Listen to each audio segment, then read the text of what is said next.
যে আমাদের প্রিয় নেতা চেয়ারম্যান জনাব তারেক রহমান সাহেবের সে শৈশবের স্মৃতি বিজড়িত এই গাজীপুর রাজবাড়ী মাঠে উনি আজকে প্রথম চেয়ারম্যান হিসেবে রাজনৈতিক জনসভা করবেন।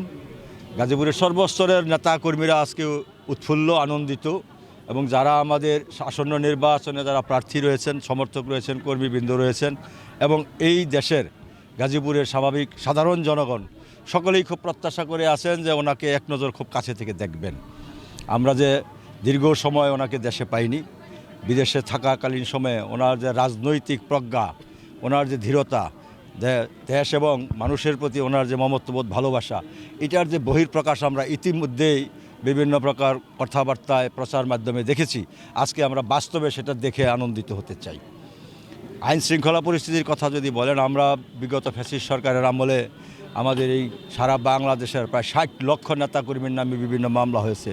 এখানে গাজীপুরেও আমাদের এখানে প্রায় 5 শতাধিক মোকদ্দমা হয়েছে এবং আমাদের হাজার হাজার নেতাকর্মী এখানেই হয়েছেন।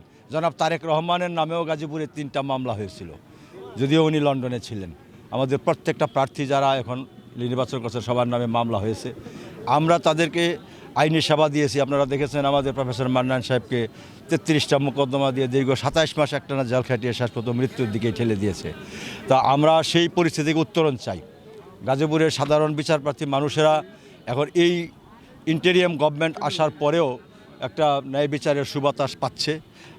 এখন এই স্বাধীন বিচার ব্যবস্থা সৃষ্টি হয়েছে, সচিবালয় সৃষ্টি হয়েছে।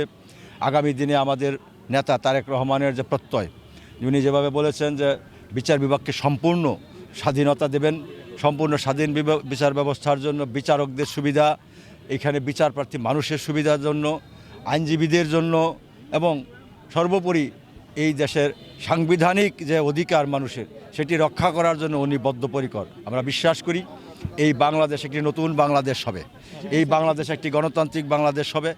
এই বাংলাদেশের নেতৃত্বে আসবেন তারেক রহমান।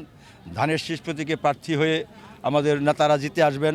12 তারিখের পরে বাংলাদেশ জাতীয়তাবাদী দল সরকার গঠন করলে তারেক রহমানের নেতৃত্বে এটি একটি স্বাধীন বিচার ব্যবস্থার মানবিক বাংলাদেশ হিসাবে আমরা গড়ে তুলতে পারবো বলে বিশ্বাস করি।